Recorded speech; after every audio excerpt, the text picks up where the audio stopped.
Hey guys, welcome to this week's episode. This is going to be the TW hunt, but kind of going into the season, I had a few goals in mind, and it wasn't to shoot my biggest deer ever, but it was to introduce my own son into the great outdoors. And I think I've done that so far. He's accompanied me on quite a few hunts, and it's really nice to be able to take him outdoors and be comfortable. So with that being said, there's some different techniques that I've used as far as sitting in the blind or sitting behind the ghost blind or sitting in the muddy preview. Gives him a different aspect. So in the muddy preview, he can look out and see everywhere. In the hawk blind, he can be kind of loud, be on his tablet, but yet watch deer, eat candy, snacks, what have you. But so yeah, going into this season, my goal was to introduce Jace, but yet try to get him his first deer. So we practiced in the off season shooting the BB gun, pellet gun, and then we rolled that into shooting the 350 Legend, which that's a great rifle for a youth hunter. It's on the AR platform, so it didn't really kick a whole lot. So yeah, taking my son on his first deer hunt, there's some factors that I needed to learn. He's only 5. He's really athletic. He can throw a football over the garage. He's a very good athlete already, but I needed to instill in him conservation factors, why we hunt, how we do it ethically.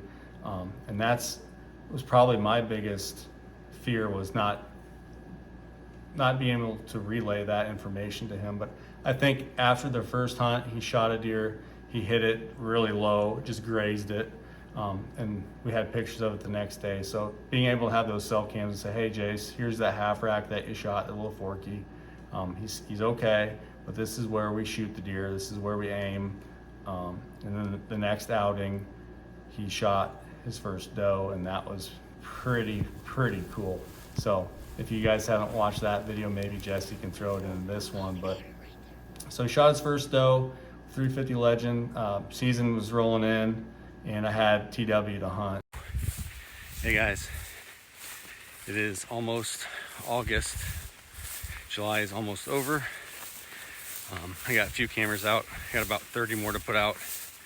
The spot I'm going right now is where I got pictures of TW and TD. We're gonna go throw a camera up, weed whip around it so don't get any false triggers, and then go throwing up on the other side of the road.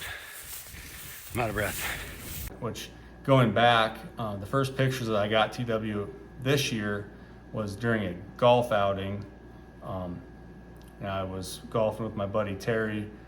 He was in the next cart over, and I got pictures at I think it was 11 or 12 of this deer coming through, and he was large. I put a kind of a game plan together in the back of my head to spread some cameras on multiple different properties that I hunt, to try to keep an eye out for him, to see if I could just put myself in the hot seat and try to be in the game and be in the section that he's actually in. Because last year he was just rogue. I mean, he would be in one section, then he'd hop to the next. You never get him twice, and he was always chasing tail, which rightfully so. He's a 4-year-old. He was, chasing tail pretty hard, but when he turned 5, he kind of did a 360 and slowed down, at least on my cameras. So I got pictures of him throughout the entire summer. After that, July, I think it was mid-July is when the golf outing was, so he was still growing a little bit, or maybe it was early July, but anyway. So I got pictures of him all summer. I had kind of a wide net out of cameras, and I threw together a game plan, but come September 24th, he disappeared, and we don't know where he actually went. I have a friend that hunts another piece that said he jumped him. Whether he did or not, I don't know exactly, but he ended up showing back up the 11th of October, and we had a little bit of a scare with EHD this year. Not as bad as some of the southern counties, but here we did find some EHD, so I thought that was in the back of my mind that he was dead in the pond. But once he showed up, the hunt was on. I threw up a couple more cameras and stands, kind of waiting for him to slip up, and then it didn't take long. And he daylighted 3 out of 4 days in a row. And one of those days I wasn't in the stand because my wife had a program. The next day, my son and I sat behind a ghost blind in a bean field waiting for him to come there. And then day 3 came. Jesse and I sat, and he wasn't around. Day 4, my wife was supposed to be on the work trip. She was coming back that day, and she came back early. So I was actually going to have her aunt watch Jace. I was trying to find a babysitter because I knew the weather was right, the wind was right, everything was right, playing into my hand that he was there 3 of the last 4 days. Tonight. Got a pretty good wind. I'm slipping here on the backside. Climb up the tree. He's been here the last 3 out of the 4 nights. I got buck bomb on my shoes. I hit the scrape. I'm gonna throw this GoPro right on the scrape that I'm pretty sure he's hitting. He was out here last night with 4 minutes of legal shooting light left. This scope I have. It's really nice, so it's kind of overcast a little bit. There's some clouds, but it's probably 30%, so I should be able to see right to last shooting light, so I'm gonna sneak in here quick. Almost out of breath already.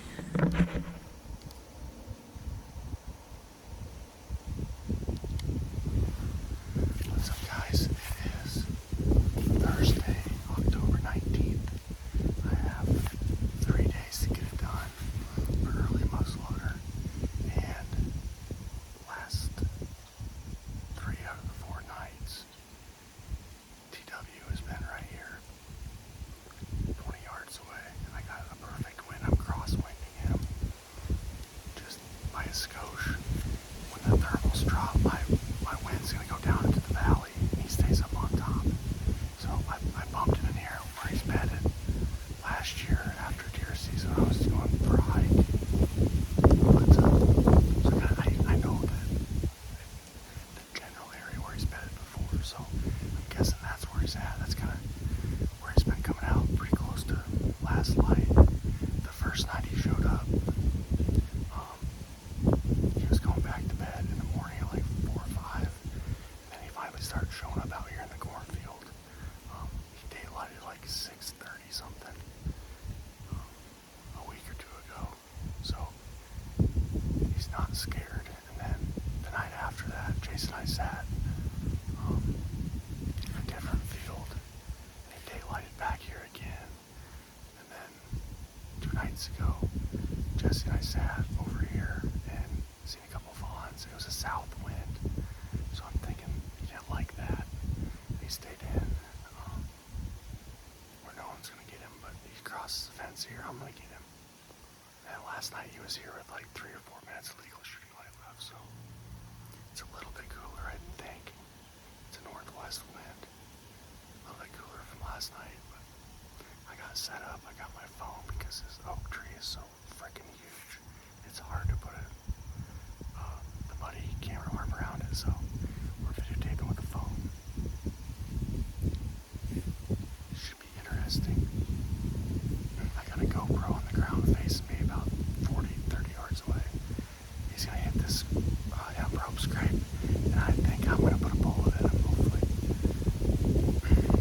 I gotta get some things situated so I can hang out. Wish me luck.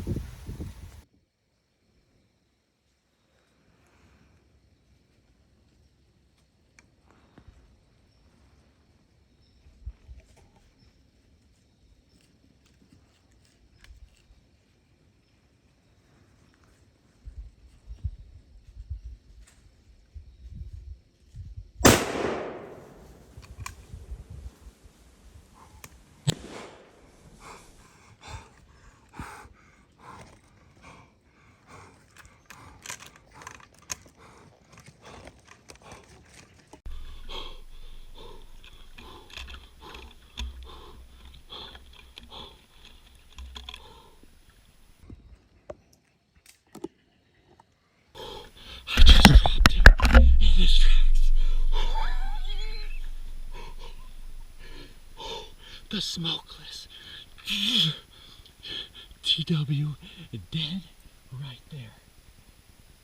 Might be my biggest whitetail, folks. Give me a second. Old stand pots. Love you, brother. Oh, thank you, good Lord. I thought he was working out this way, but I look over and go, oh crap. There he is. I gotta blow up my phone. I gotta take this off. He's toast.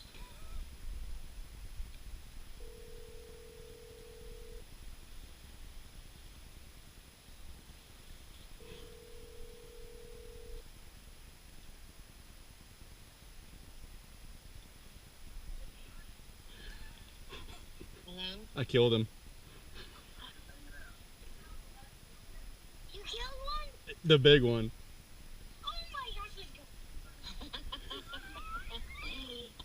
Oh my gosh, is that your biggest fear? I think so, buddy. Alright, I'll come get you, okay, bud?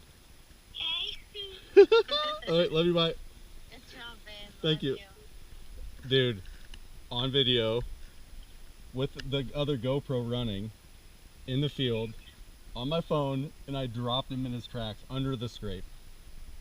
That's awesome, man. What's up, guys? He's done.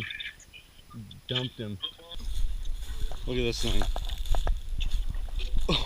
Oh my goodness.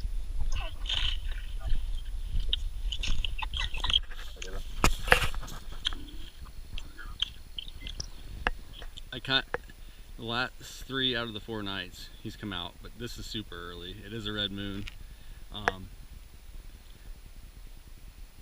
This might be my largest deer ever. Hey guys, it is the morning after I harvested TW. We wanted to get out here and get some pictures and kind of show you guys his rack. As you could see last night when he came into the scrape, I think he was going to blow through it and go out to the beans, but I didn't give him an opportunity. I let the hammer drop in the smokeless at 25 yards, put him down right in his tracks. This deer kind of gave me the runaround. I had pictures of him all summer, kind of on the northeast side of town, and then he showed up, I think the 13th or maybe 14th, on a camera on the other side, about a mile or 2 miles away. So he traveled from a summer core area and went on the other side of town, and I was lucky to have a camera in the place where I always put one, and got pictures of him and went in there, and he daylighted 3 out of the last 4 evenings. And with that red moon, I mean, there's something to it. It was still warm yesterday, but that temperature dropped pretty quick when it hit 6 o'clock.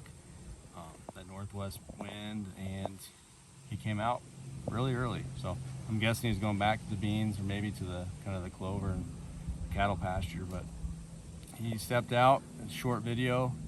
It's kind of bittersweet now that he's going to go to Dylan Crawl, DK Taxidermy, Custom Taxidermy. And he'll end up going on the wall, and I'll preserve my memories for years to come.